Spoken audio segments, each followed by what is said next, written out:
আমার আছে এবং সেটাতেই আমি মানে যেটুকু আমাকে আমাকে অ্যাজ বডি সেন্টারটা দেখানো হচ্ছে সেই জন্য আরও খুশি। অনেকদিন পর নিজের চরিত্র নিয়ে রোমান্টিক ফিল্ম হচ্ছে না, এখন একটুখানি অ্যাকশন বা থ্রিলার জনার এই টাইপের বেশি হচ্ছে। তো আশা করছি ভালো হবে এবং পুরো গল্পটা যখন মানে সবাই জানতে পারবে তখন তার সবারই ভালো লাগবে।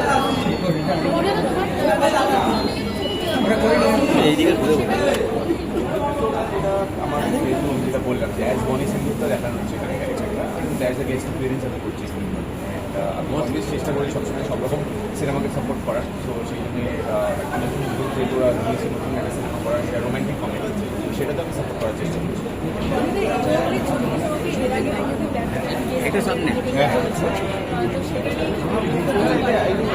সবসময় আমরা চেষ্টা করি যাতে সবাইকে সাপোর্ট করা যায়, সবাইকে হেল্প করা যায় এবং সব সিনেমাকে এগিয়ে নিয়ে যাওয়া যায়। তো এরকম নয় যে সবসময় মুখ্য চরিত্রেই আমাকে কাজ করতে হবে, গেস্ট অ্যাপিয়ারেন্স করলে আমি সেই সিনেমাটাকে সাপোর্ট করছি। তো সেটাই আমার এখানে চেষ্টা, যে আমি সিনেমাটাকে সাপোর্ট করবো এবং সিনেমাটা যাতে লোকে আরও জানতে পারে, আমার ছবি আরও 4টে মানুষ জানতে পারে। আই থিঙ্ক আর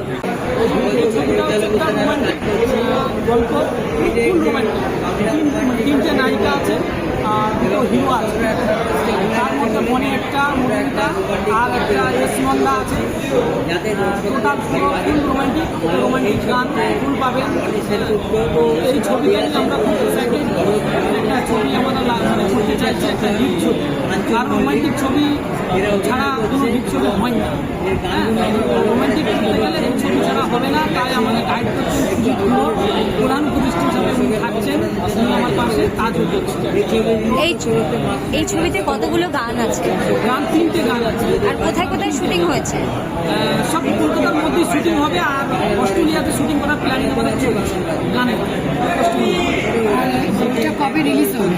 রিলিজ হবে মোটামুটি পুজোর আগে আমাদের শুটিং চালু হয়ে যাবে, তবে রিলিজ হয়তো এই বছরের মধ্যেই আমরা কমপ্লিট করার প্ল্যানিং করছি। আপনার নাম? আমি জিরাজ, ফিল্ম ডিরেক্টর, রাইটার অ্যান্ড গীত রচনা। বাজারে এখন হাসির ছবি নেই, তো আমরা দর্শককে একটা ভালো হাসির ছবি উপহার দিতে চাই এবং ভালো গান দিয়ে যাতে দর্শক সুস্থভাবে আমাদের এই ছবিটা দেখে আনন্দ পায়, সেই জন্যে আমরা এই গল্পটা নিয়ে এসেছি। এবং রামি জিরেবাজকে ধন্যবাদ যে এই ছবি পরিচালক হিসেবে এবং প্রযোজক হিসেবে উনি আমাদের সবার সাথে কাজ করছেন। এই ছবিতে আমরা নায়ক হিসেবে বনি সেনগুপ্তকে পেয়েছি।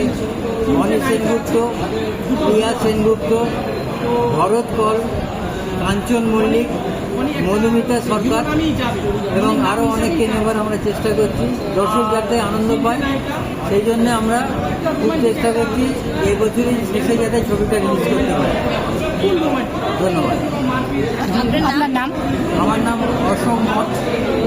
এই ছবিটা আমি সহযোগী পরিচালক হিসেবে দেখি।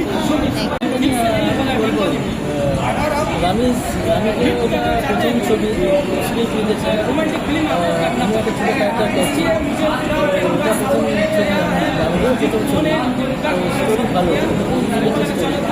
আপনার ক্যারেক্টারটা কি? এখনো